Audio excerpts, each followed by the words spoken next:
আশুতোষ করতে আসছি। এই ভিকটিমের নাম হচ্ছে তরিকুল শেখ। তরিকুল শেখ ছিল একজন ড্রাইভার। সে মূলত ট্রাক চালাতো।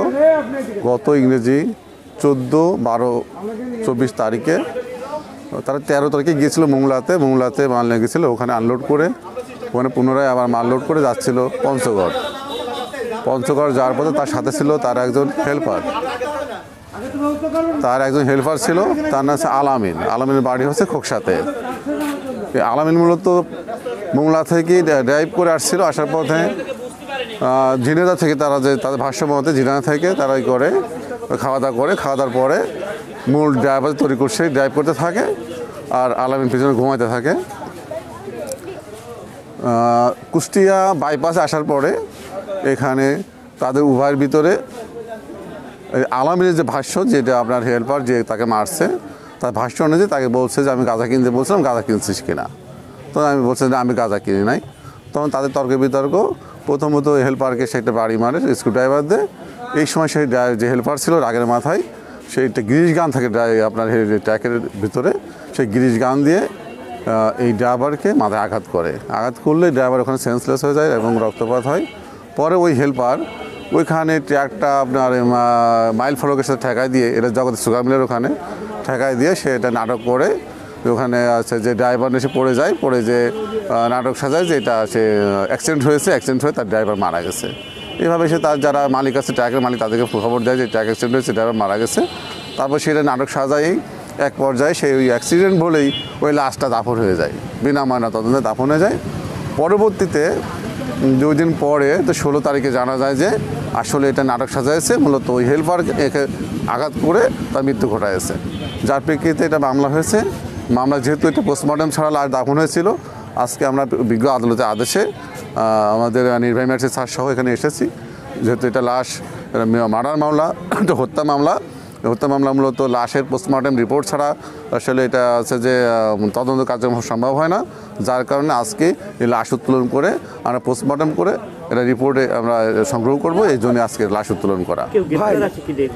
জি, এতে মূল আসামি যে হেল্পার ছিল আলামিন শেখ, তাকে আমরা গ্রেপ্তার করছি, তাকে বিজ্ঞ আদালতে প্রেরণ করছি এবং তার 144 সে স্বীকার করছে যে সে নিজেই একে হত্যা করছে। আমার মামা তরুণ কিছুদিন আগে, আর 37 দিন আগে মারা গেছে। ওই হেলবার মারি ফেলাতেছে। আমরা সবাই চাই সুষ্ঠুভাবে এর বিচারক ফাঁসি চাই। 2 বছর আছে, ঠিক আছে। এই কারণে ধরেন এই মারাটা হলো ওই ছেলেই মারেছে ওই ড্রাইভারকে, ঠিক আছে। ঠিক এটি হলো মেন কথা। হলো এখন তো লাশটা ধরেন পোস্টমর্টম হচ্ছে, এখন সঠিক কিরা বলতে হয় না। এখন ওই হেল্পার বলছে যে হেল্পারই মারেছে, বুঝছেন। একা তো একটা মানুষকে মারা সম্ভব না কোনোভাবেই, ঠিক আছে। এই কারণে আমরা চাচ্ছি, আমি ওই যে গাড়িটাই এই ড্রাইভার মারা গেছে ওই গাড়িটাই বর্তমানে আবার এখন আমি চালাচ্ছি, বুঝতে পেরেছেন, ওই কোম্পানির গাড়ি। তো এই কারণে আমি বলছি যে আপনাদের কাছে সবার কাছে আহ্বান যে সঠিক সুস্থ মানে তদন্ত করা যেন হয় জিনিসটা, বুঝতে পেরেছেন, যে এর সাথে আরও কেউ জড়িত আছে নাকি। আমার ভাইস্তি সে উনি গাড়ির ড্রাইভার ছিল। ওনাকে ওনার হেল্পার ওই বাইপাস রোডে তাকে মারি ফেলে। মারিছিল ওনার কাছে 50,000 টাকা ছিল। এই 50,000 টাকা জন্যই তাকে মারেছে এবং ওই শিকার গেছে। আমরা তো প্রথমে আমারে বলেছিলি যে গাড়ি অ্যাক্সিডেন্ট করেছে প্রথমে বলে, তারপর মালিক পক্ষ ডাকি নিয়ে যাওয়া অফিসিতে নিয়ে যায় এবং দারোগা ছিল, আরও সাংবাদিক ছিল, তারা ডাকি নিয়ে যাওয়ার পরে তখন শিকার যায় যে আমি তরুণীকে আমি নিজে মারেছি।